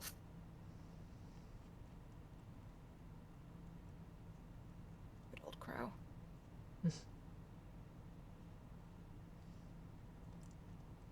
Have you have you been back to? I have to imagine space is still extant. It is. Have you been back? Mm-hmm. Is it? Not often, but Hmm. Is it? I. Sorry, go ahead. Is it still how it was? No. I've.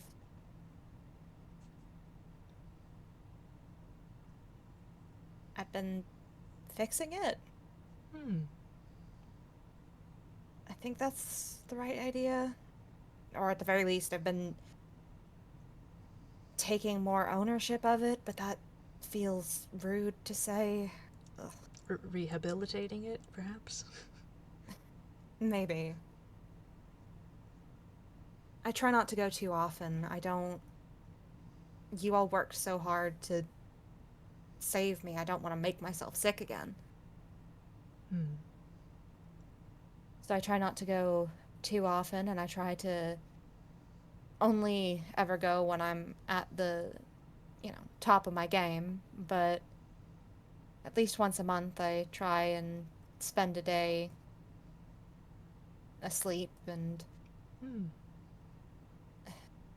straightening things up. Hmm. I Most of it is admittedly spent dealing with Crowley. Hmm.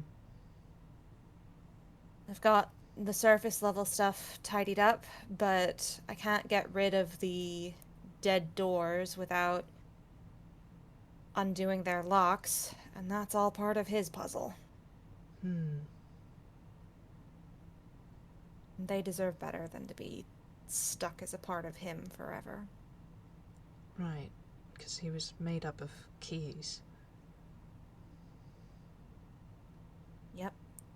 Hmm. And he's even lower down than I was. I had to dig to get to him, Oh, my. but he's all the way down at the bottom of it all, Hmm. in tiny little bird cage, wrapped up in miles upon miles upon miles of fucking chain, all Hmm. tangled up. And the floor's all made up of melted together keys, and I have to keep picking out which one fits which lock. Hmm. He likes to needle me while I do it, but I've learned to tune him out. Oh, I bet he does. Always about how, oh, this isn't going to make me grateful to you. This isn't going to make me owe you anything. Like, it's not about you, you stupid old man. Of course he thinks it is. Of course. Uh, Self-centered motherfucker. hmm. Does it feel like the place is making you sick? I'm... hmm, I'm not sure. Hmm. It's... He kind of crosses his arms and squints at the floor again, just trying to puzzle out how to explain what it feels like. Mm-hmm. You know how I said that I've been losing track of time a lot lately? Yes. It gets worse in the few days after I come back. Hmm. And while I'm down there, I know I'm not seeing through the servant's eyes anymore because the servant is long dead. Hmm. I got rid of the last pieces of it when I first got there, so he couldn't trap me in it ever again. Mm-hmm. But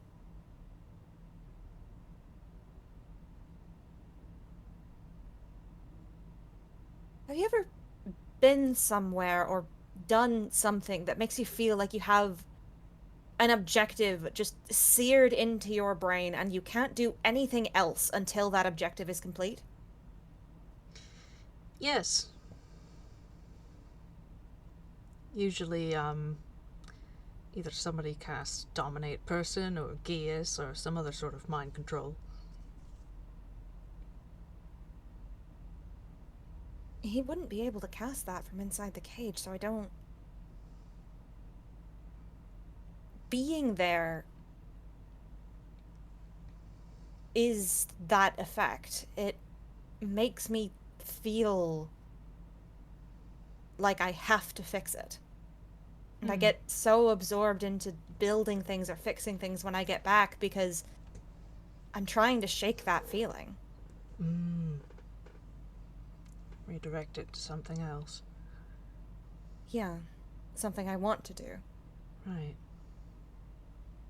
He said something the last time I was there that I said that I've gotten good at ignoring his needling, and I have, Hmm.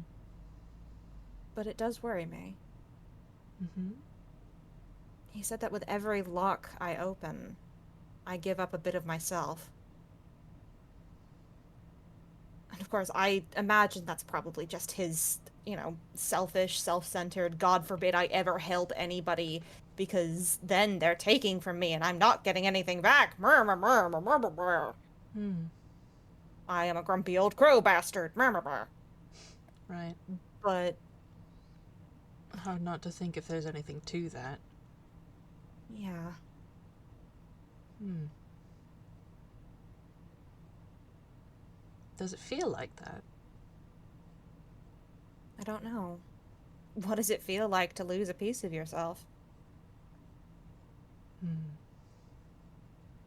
I know that whenever I undo one of the locks, it is as it's always been. It's you get hit with that wave of intense emotion that whatever caused the overblot, and you have to ride it out and keep control of who you are and not lose yourself to who you're setting free. Hmm. And it's a lot more intense for them because they died from it. Hmm. Mm-hmm. It's different, but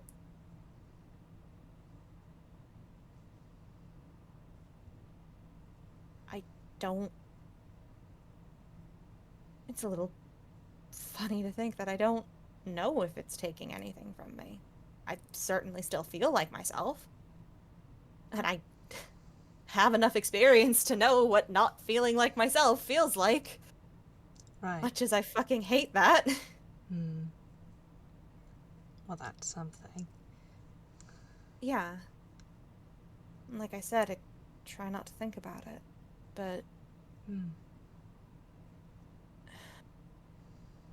it's weird being there because it feels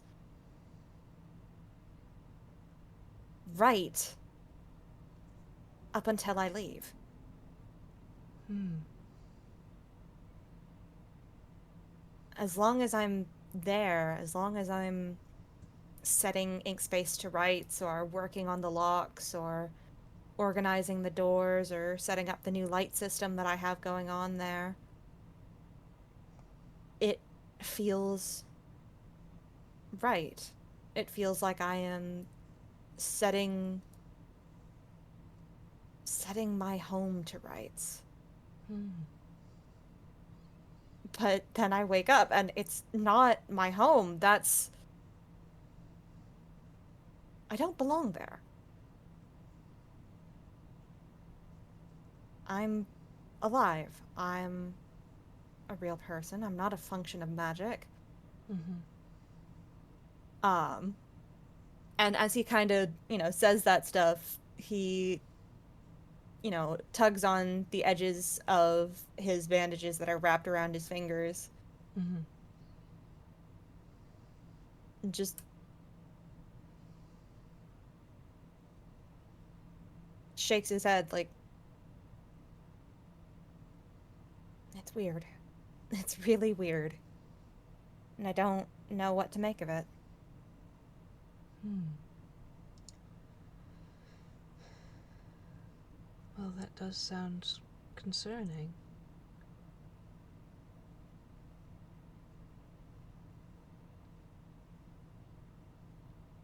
I don't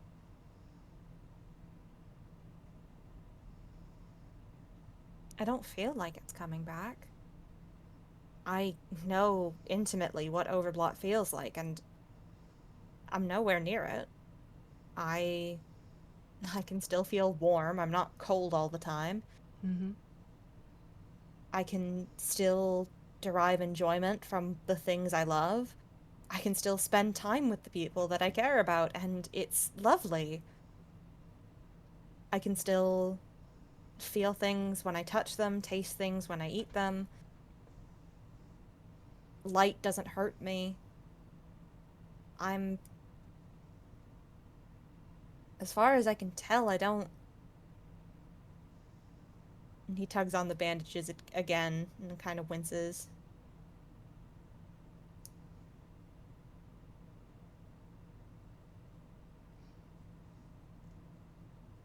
It's all right, dear. I don't want it to come back. I know. But I believe you when you say it doesn't feel like it's coming back. I trust your judgment,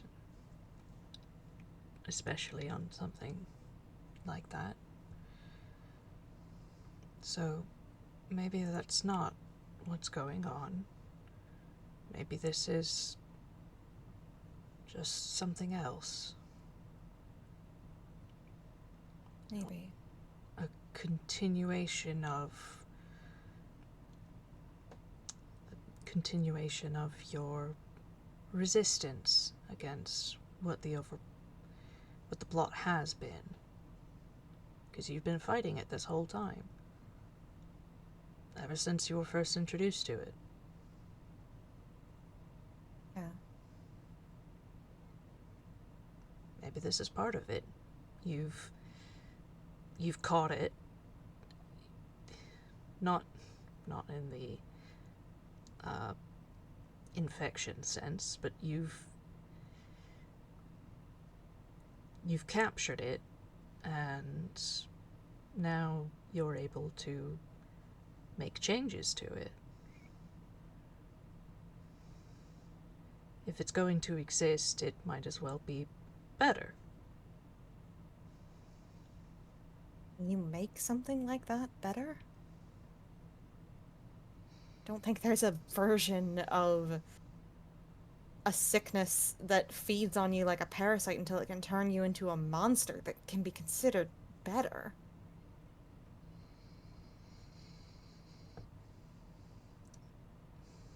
I understand what you mean, but you'd be surprised. There are a lot of things that are on their own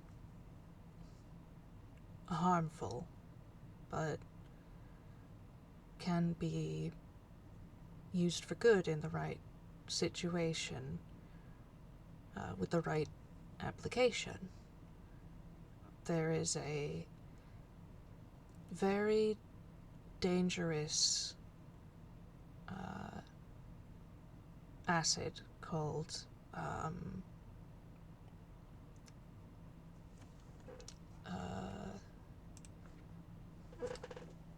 hang on, I want to make sure I actually get the name of this right. Yeah, that's what I thought it was. A hydrofluoric acid. And there is a very dangerous alkaline that can counter it. If you get the alkaline substance on yourself in isolation, you would become very, very hurt. It would be very bad for your system. Mm-hmm. But if you've been exposed to hydrofluoric acid first, then the best thing to do, so much so that its standard procedure, is to apply this other normally harmful substance. Because one thing it can do is counteract hydrofluoric acid and keep it from doing its work. The harm from the alkaline is not gone, it's not nullified in this situation, but it is less harmful and ultimately easier to heal than the damage that hydrofluoric acid can do.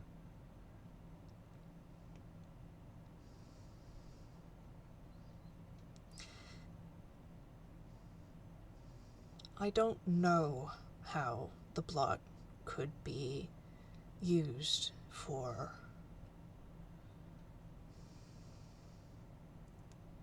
good. It is hard to imagine. Our experiences with it have all been negative.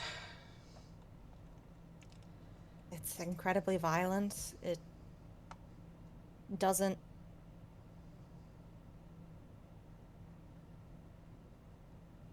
Although there is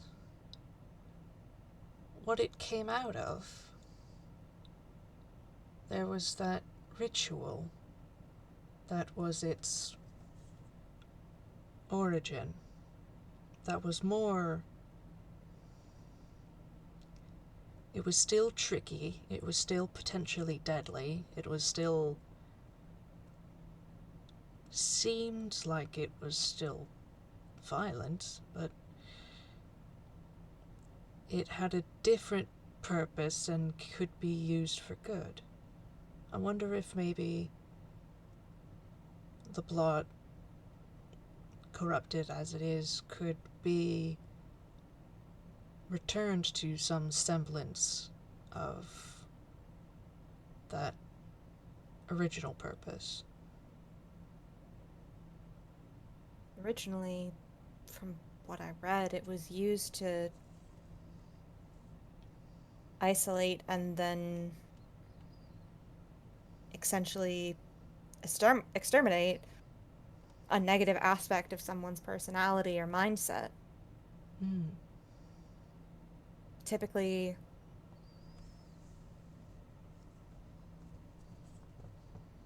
it was like a not exactly a coming of age, but more of a mastery demonstration for young magicians because, A you rite know, of passage? that, yeah, because, the end result is, and he, flicks his wrist, pulls out Fata, Hmm. something like this, which is an incredibly powerful, personalized spell focus, Mm-hmm. but it was never done alone. No. That's what fucked it up so bad, Right. was stupid Crowley thought he could break the rules of magic and do everything himself, Hmm. even though it's impossible to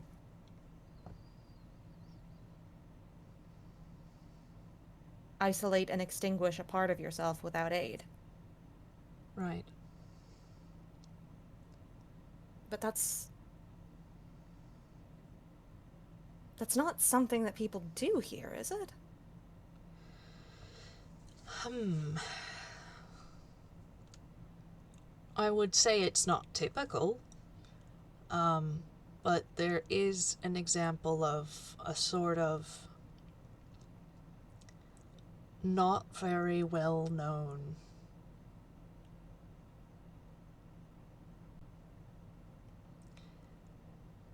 Magical psychological surgery? Something like that. Does does errata remind you of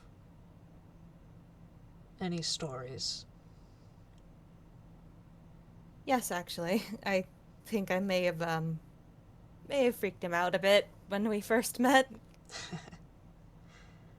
Well, Uh, his story, he might be familiar with a sort of method of improving people.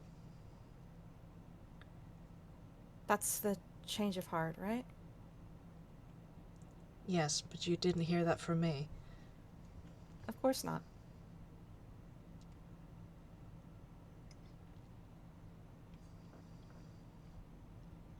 But to my understanding,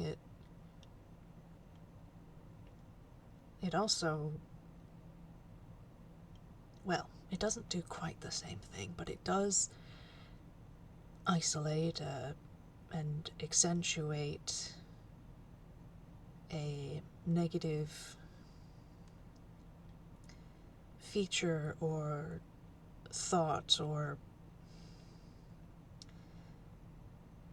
uh, dilemma or view of the world a person has. And if mm, if addressed in the correct manner successfully, it can break that negative illusion, that maladaptive perception. If it's anything like the version I know in the story, it all happened internally.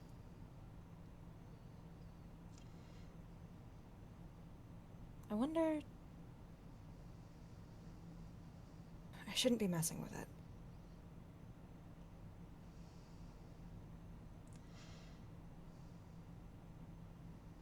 Well, hmm, let me put it this way. We did indeed um, work very hard to get you to uh,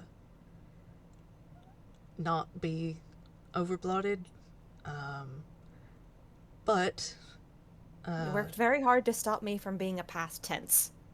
Indeed. Um, but that's over, and we won, and now this entity, this place, belongs to you to do with what you please. Unfortunately, not. It seems like you can't throw it away even if you wanted to, but I'm going to be stuck with this thing forever.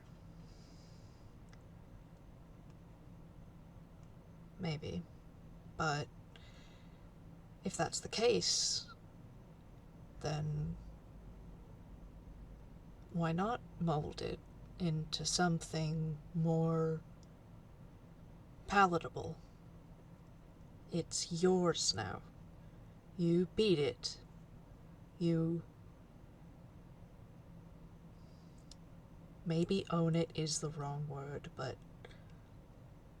you have the right to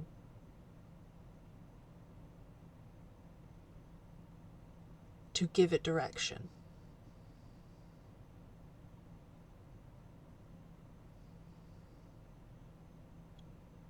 Maybe.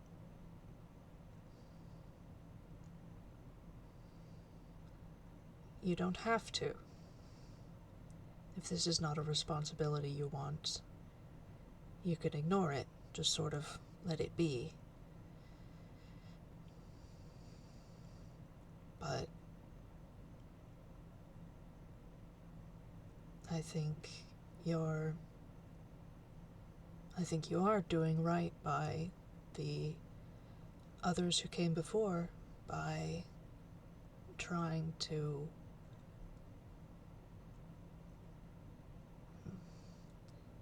put the remaining fragments of their soul to rest. It's the little bit of them that's left. They don't have names. They don't have bodies to bury. They don't have families to remember them. The least I can do is free them from being his cage for the rest of their existence. Mm-hmm. They deserve better than to spend eternity trapping the person who hurt them. He didn't care about them when he poisoned them. Not any more than he cared about me. Possibly even less. He picked me. They were just incidental. Mm. They deserve to not have to care about him. I agree. And fortunately for them, the current person in charge, Living Space, you, are a very kind and compassionate person who can't Leave well enough alone. oh, not what I was going to say. Can't leave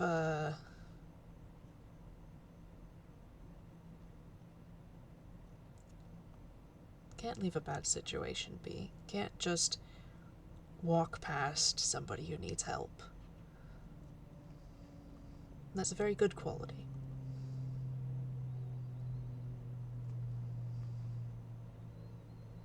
Thanks. That means a lot. I used to get in trouble for that back in the mirror. Yeah, it doesn't seem like a place that would reward that very much. No.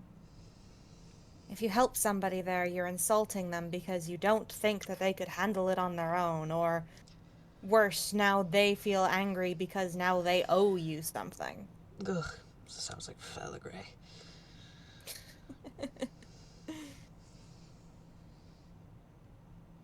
God forbid people be nice, eh? Mm. Well, thankfully it's a little more accepted of a trait here. Embraced, even. I mean, at the very least, here I'm not the only one doing it. Exactly. I don't think I would have made it as long as I did were it not for how kind everyone here has been to me. The first day I showed up, Miss Moria helped me get my bearings, helped me get a place to stay. Then a week later, she gave me a job.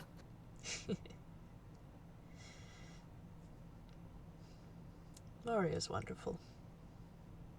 She really is. I'm lucky to know her. I'm lucky to know all of you. Well, we're lucky to know you too.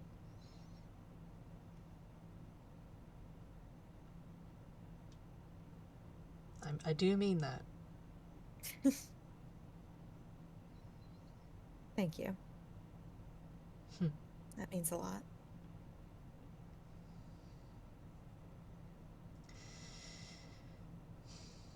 How come every time you and I just get a chance to talk on our own, we wind up going into the real heavy shit, huh?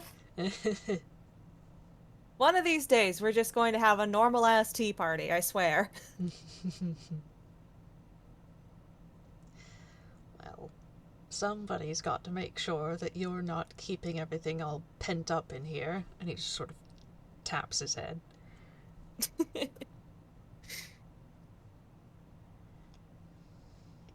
Well, you're good at getting information out of me.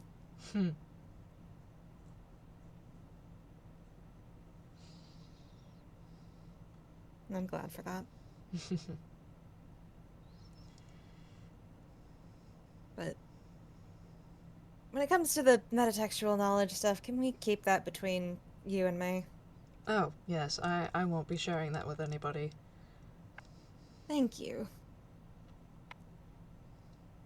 Oh, that reminds me, I did have a thought when we were talking about that before. You mentioned Oh. not, you mentioned missing a lot of your favorite works. Well, whatever ones you can't find here in Inkwell, you know, given how stories are sort of echoed across, you know, different places, you might find some of them you can't find here in my library, because I have a lot of particularly Darthian works. Really? Oh, absolutely. Got a whole section. Well, that might be worth a look. Right. It's been a while since I've been able to read my favorite duology of. He kind of pauses, thinks about it for a minute. Fantasy heist novels? Which I guess in Fantasy this. heist battles. No, novels, not battles. Novels. Specifically, he's referring to the Six of Crows and Crooked Kingdom duology, which I have Ah. mentioned before are his favorite books. Ah, nice. Which is really funny to me because this boy keeps playing for both teams in terms of the Phantom Thief and Detective duology or Yeah, dichotomy. yeah, he does. uh, well, off the top of my head, I can't say I recognize that, but then there's a very good chance that if it is there, it would be under a slightly different name, and some of the place names and character names might be a bit messed up, but. I've seen worse. Hmm. You know, as long as they don't go trying to make the evil rich trader guy into secretly the hero the whole time. They're doing a sight better than the mirror ever did. Ugh. Yeah, no, I hope they're not twisted like that. Twisted. He just sort of raises an eyebrow. Oh, that was out of character. That was just me. Oh, okay. I wasn't sure. Yeah, no, that. I think Yeah. I think Kiddo does like giggle a little bit at that. Mm-hmm. Uh, and he'll mention to the professor, just, you do know that another, like, translation of the name for the world that the mirror was in was Twisted Wonderland. No. Goodness gracious. I don't call it that because it's exceptionally edgy. It really is. Twisted Wonderland. Wonderland is supposed to already be pretty out there. Upside down. Right.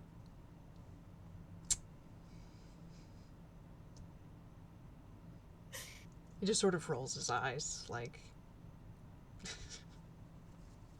It would be called that, wouldn't it? yeah, yeah, exactly. Yoda just laughs at that. Well, you can't deny it's a fitting moniker. Hmm. Yeah, it's certainly twisted. Well. Hmm. Maybe we should get, materials together uh, and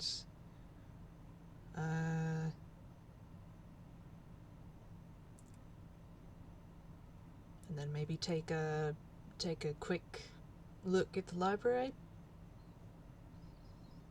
Yeah, that sounds nice. Sounds good. And you can show me some of your favorites. Absolutely.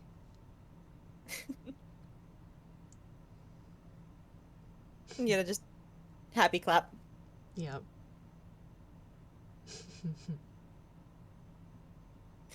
Your Honor, I love these two. Yay. Me too. Do we want to fade out from there? Yeah, I think so. Awesome sauce. Thank you so much for playing with me. That was so much fun. Yeah, thank you for playing with me. Especially at short notice. No worries. Yee. Listen, I may not play D&D much anymore, but I do enjoy a good just sitting down to roleplay with a friend. It's always a good time. Yee. All right. Well, that will do it for us then. Thank you, anybody listening in the future to the recording. We will bid you all. Catch you on the flip side. Yeah. See you later. Bye. Bye.